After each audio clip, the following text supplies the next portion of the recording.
Fala turma, tudo bem?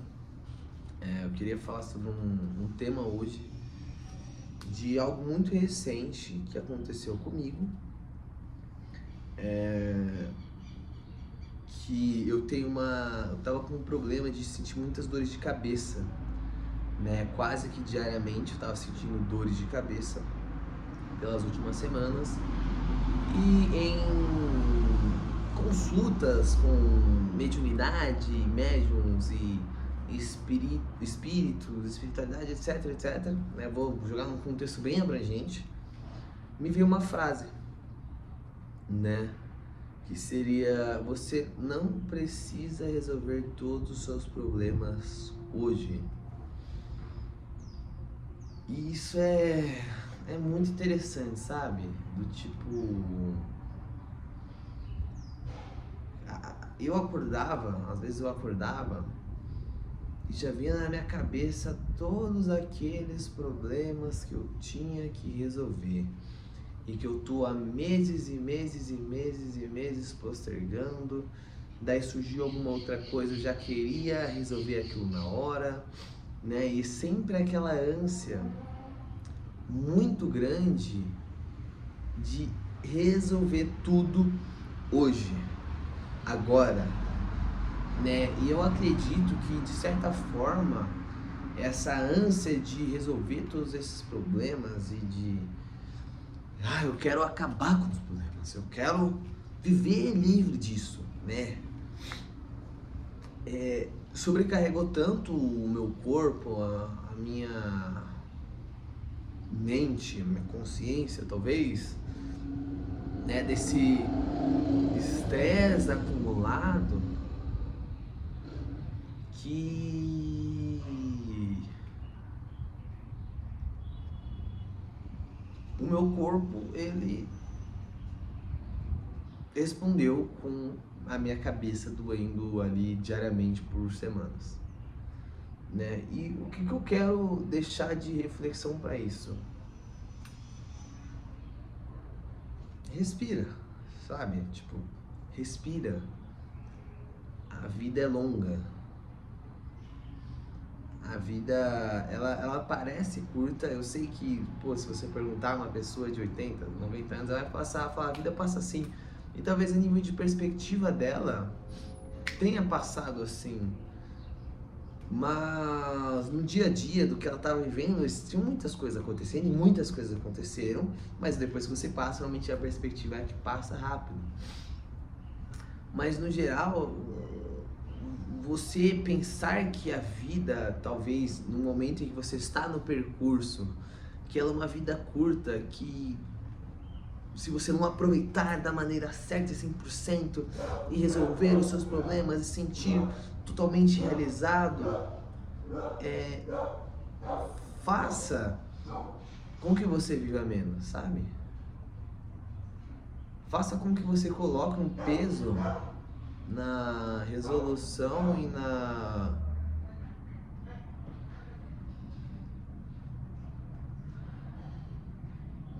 faça que você coloque um peso no seu dia a dia, nas coisas que você está fazendo, na sua cobrança consigo mesmo, que mais dificulte do que ajude você a viver bem e viver mais, talvez, e não mais de idades. Mas às vezes a gente está na vida, a gente está vivo, mas a gente não está vivendo. E isso é muito sobre, às vezes, não estar presente, às vezes uma insatisfação, às vezes uma busca constante e intensa sobre o que poderia ser, ou sobre atingir algo que, quando eu atingir isso, eu vou ser mais feliz, ou que quando eu comprar isso, quando eu viajar para esse lugar, ou quando eu ter essa pessoa na minha vida, ou quando eu parecer assim, parecer assado.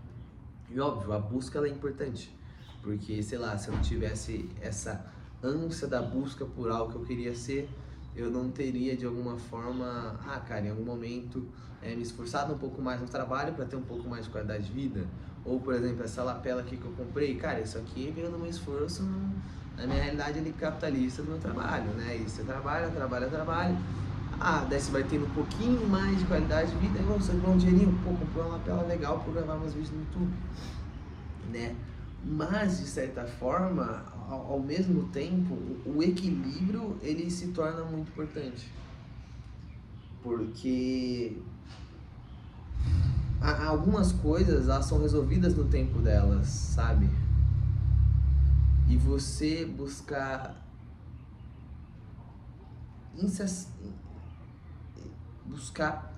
muito intensamente, de alguma forma, se tornar livre dos seus problemas,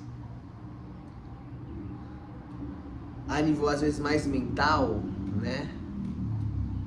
Pode ser mais uma armadilha do que uma solução e pode te colocar mais num local de ansiedade, de estresse, de insatisfação, de viver no campo mental e das ideias, do que estar um pouco mais presente e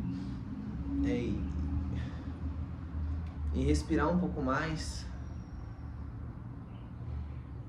e ser mais você.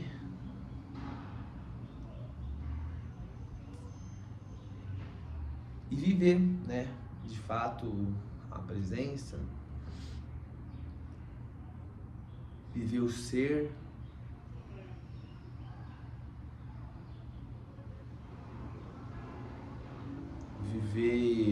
viver e não pensar o que você poderia viver ou o que tá te tirando o sono às vezes e etc, sabe? Porque algumas coisas elas levam tempo e elas levam tempo delas e não tem o que você fazer, sabe? Tem coisas que não estão no seu controle e um alto nível de estresse sobre isso provavelmente dificulta piora a sua qualidade de vida, sabe? O estresse, ele é muitas vezes uma reação inconsciente de uma coisa deu errado, o meu corpo inconsciente, o meu cérebro, minha mente inconscientemente pega aquela informação, emoção, pensamento, estresse. É quando você vê, aconteceu uma micro coisa de uma pessoa que não te enviou algo no trabalho, que se ela enviar agora também não é um problema, e se ela enviar depois não muda nada. Mas quando você vê, você está estressado. E esse excesso de emoção, ele provavelmente tem um impacto negativo na sua qualidade de vida, sabe? E não que as emoções sejam ruins, mas tem um cara que chama Naval Ravikant, que ele é um cara bem interessante, que ele falou algo que eu concordo até certo ponto, que é: se ele pudesse voltar para trás e refazer alguma coisa na vida dele, ele não mudaria nada do que ele fez, mas ele tentaria gerenciar melhor a maneira como ele se sentiu em determinadas situações e teria uma vida menos emocional. E não necessariamente que as emoções sejam ruins, mas, cara, você se estressar no trânsito, você ter ansiedade porque alguma pessoa te falou alguma coisa, ou ter ansiedade porque algo saiu do seu controle, principalmente essas emoções mais densas, né, mais negativas, etc, etc, etc, etc, são emoções que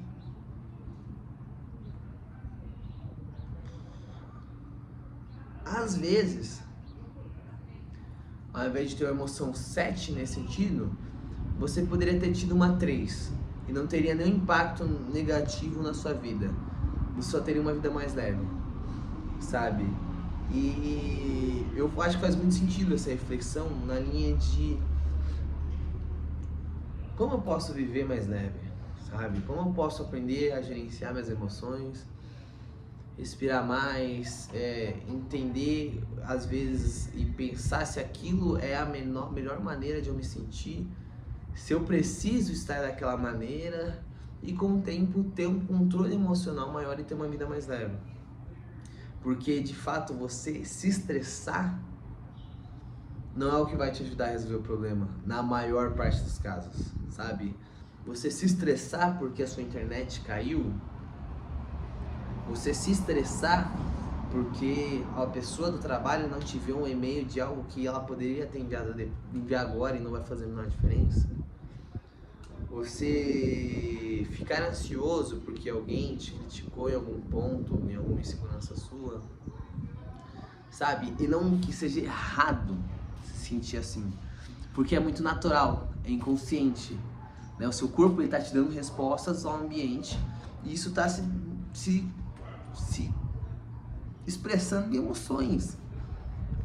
Mas e se você começar a tentar em práticas gerenciar isso, pesquisar sobre isso, estudar, né? Então, sentir, perceber, entender que isso está acontecendo, que isso é o primeiro passo, né? E isso é o tipo de coisa que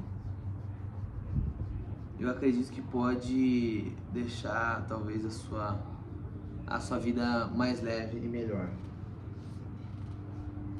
né? Então, basicamente é isso, né? Respira, vai com calma, vai no seu tempo. O estresse e a ansiedade sobre resolver a sua vida hoje, eles mais te atrapalham às vezes do que te ajudam. Aprenda a gerenciar as suas emoções, e quando eu falo aprender a gerenciar as suas emoções, não é como se tivesse um objetivo de agora eu sei gerenciar as minhas emoções. Não, você cada vez melhora, mas não se sabe, não se desenvolve a utopia do gerenciamento emocional. Não, você melhora como você gerencia as suas emoções no seu contexto, e com o tempo você vai melhorando, e a ideia é que você sempre esteja evoluindo. E às vezes você pode decair, tá? Você pode decair, mas a nível de aprendizado, essa linha de gerenciar as emoções pode ser algo mais gradual do que às vezes alguns outros contextos da vida que podem ser mais variáveis. Esse eu acho que é um autoconhecimento mais gradual e você se auto-perceber, né? E aos poucos vai melhorando. E não se chega, porque não tem linha de chegada, não tem final. Não é um percurso que ele tem começo, início, meio e fim.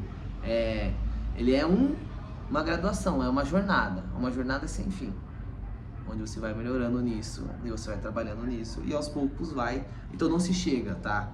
Então, sei lá, porque é muito comum se vender a ideia de que o cara sabe gerenciar as suas emoções.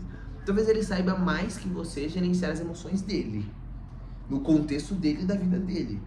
Mas o seu contexto, da sua perspectiva, só você vai aprender a gerenciar, e o que é gerenciar e o que são as suas emoções. Então é isso, turma. Se você gostou desse vídeo, tá? E se conectou com você, deixa um like. Então, olha, eu tô num processo de se eu peço o like ou não, mas agora eu acho que eu tô achando a linha de como eu vou falar sobre isso. Porque você deixando um like, isso ajuda o algoritmo a divulgar mais o vídeo. Divulgando o vídeo, pode ser que ele chegue em mais pessoas que ajudem ele. E se você não quiser perder, não perder, porque não se perde, o que é seu vai chegar pra você. Mas de alguma forma você quer ser avisado para quando eu lançar mais conteúdo sobre as coisas que eu tô falando aqui, se inscreve no canal, que vai ajudar tanto a divulgar para mais pessoas, que acho que o algoritmo vai entender isso, quanto esse conteúdo ser mais sugerido para você. É isso, turma. Respira, observa e seja você.